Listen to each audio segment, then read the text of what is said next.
तर एका बाईच्या आयुष्यात रोज रोज काय असतं पहा. जेवण बनवा, जेवण वाढा, भांडी धुणी, केर कचरा, लादी पुसा, मुलांना सांभाळा, हेच सगळं असतं नाही का.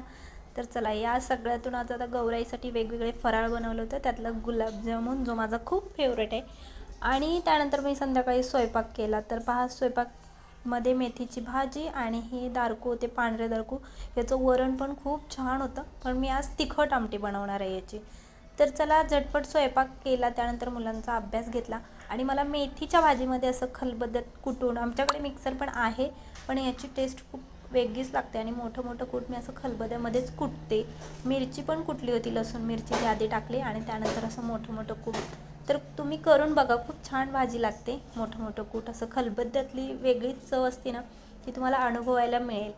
तर रोजचे नेहमीचे डेली ब्लॉग्स आहेत बघत चला. लाईक करा व्हिडिओला, चॅनलला सबस्क्राईब करा, सपोर्ट करा मला. थँक्यू.